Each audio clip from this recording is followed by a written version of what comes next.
po ay naniniwala. Kaya sabi nga niya kanina, dahil po sa pagiging kaibigan niya kay Mayor Rodrigo Duterte, ay ganun na po ang ginagawa sa kanya. Narito kami ni Bato na sumusuporta sa ating mahal na Pangulong Rodrigo Duterte.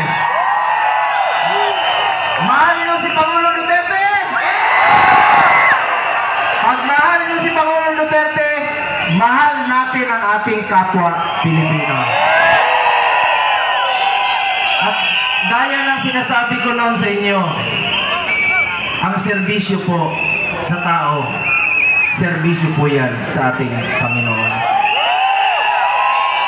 Mahal namin kayo ni Pangulong Duterte at sama-sama po tayo rito. Patuloy kaming magmamahal sa aming kapwa Pilipino. Maraming salamat sa inyong pagmamahal. Salamat po. I love you, Tatay Digong! I love you, Digong! I love you, Digong! Tatay Digong!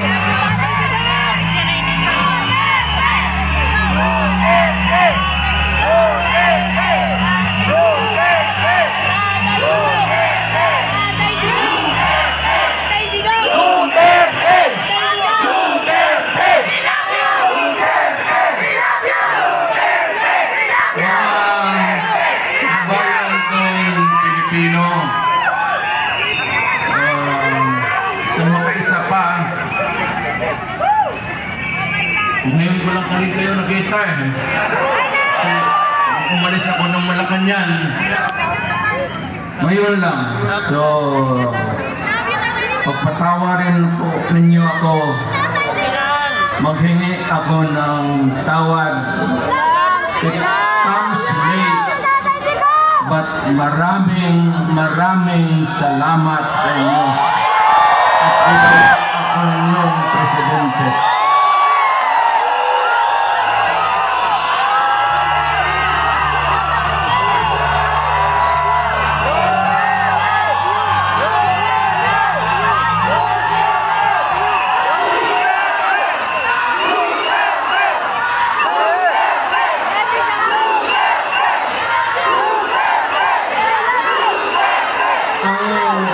Pinuntahan ko dito, nandoon naman ako sa Davao. Pag gano'n naman ako lumakad, staggered, I use a cane, ibabantos na ako. Because of old age. I used to be, pupunta ako dito na Davao, dito naman ako nag-aral. At matatag at tigas ang katawan. Hindi ko naman akalain na paabutin ako ng Panginoong Diyos. Matapos, uwi, makatrabaho, at maging isang mayor doon for 23 years. Naging congressman, vice mayor ako ng anak ko. Tapos, after about almost 30 years, bumalik ako ng Maynila, hindi na estudyante, presidente na ako.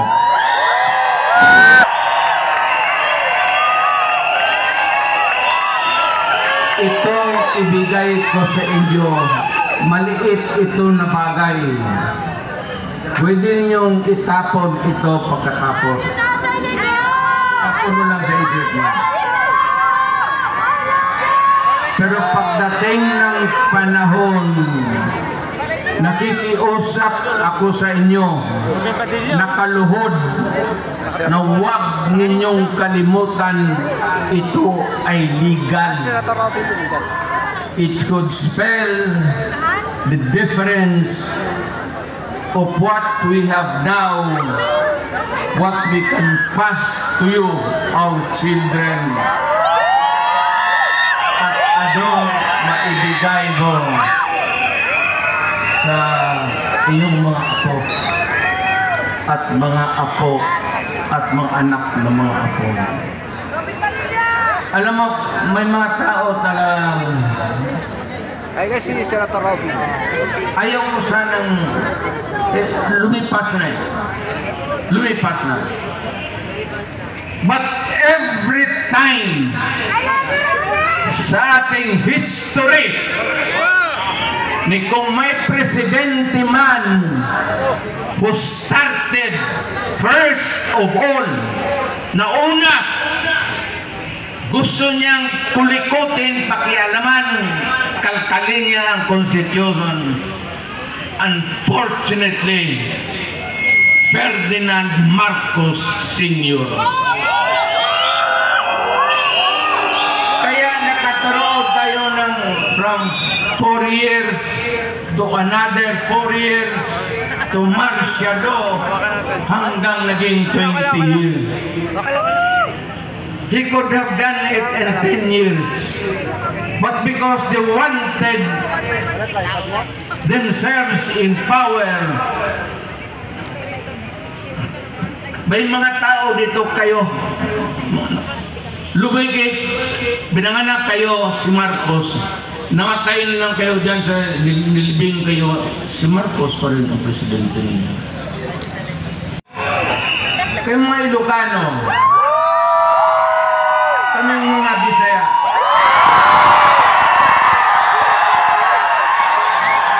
mga Waray, mga Moro, nung unang panahon, nakakaintindihan ba kayo? Nung una, inalipin tayo ng mga Espanyol. Wala tayong pulbura. Ang sekreto niyan, pulbura pati kanyon. So nung unang putok-putok, at mabuti na lang itong si Magellan, sumimple, pumunta sa likod ni Magellan at pinutol yung itlog niya ni Magellan.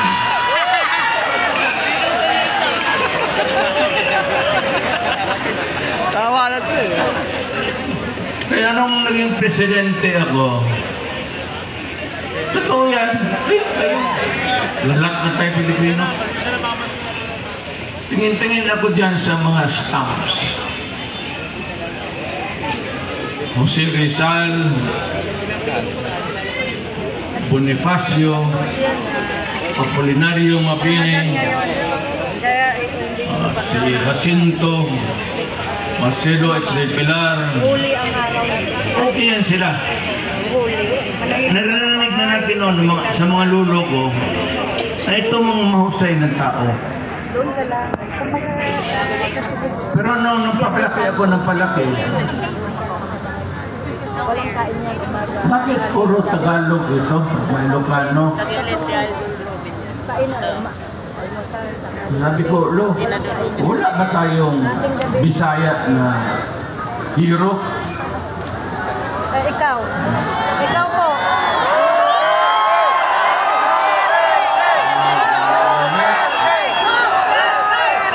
Kalimutan lang tayo ng mga Tagalog. Kaya, nung nag-presidente ako, pinawag ko ito mga historical commission natin.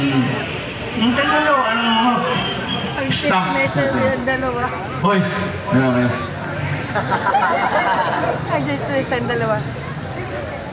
Kami bang mga Bisaya? Sino ang hero namin?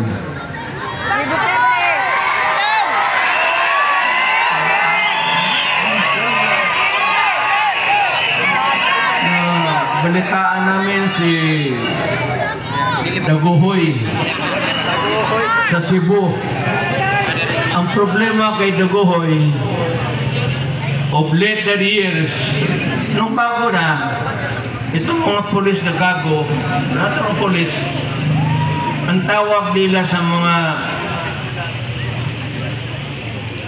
ganon, Daguhoy.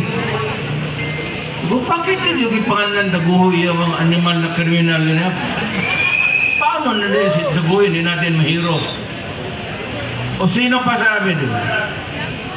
Yung tigas na Cebu, mga kidnapper na Daguhoy. Ayaw ko, bakit nakaugulian nila yan? Hindi naman sinasadya siguro. Pero medyo may 2-3 na kami. Kung mamatay si Pepe o si Bongo, Ay, Diyos ko, malayo pa, matagal pa. Pangatlong hero.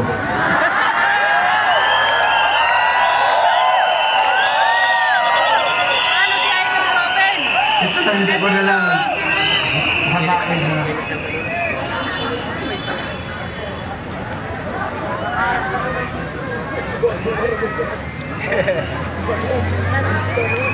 Sulat. Ito ba dalawang papel?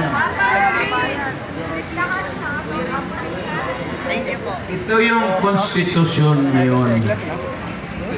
Bantay kayo dito. Bantay kayo dito. It would have a long and lasting miserable life for you all. Ito yung konstitusyon natin. Ang una talang gumalaw nito, iba-iba niya, si Marcos.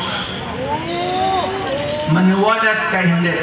After a few decades, ang pangalawang taong gustong kumalkal ng konstitusyon natin, putang ina, Marcos.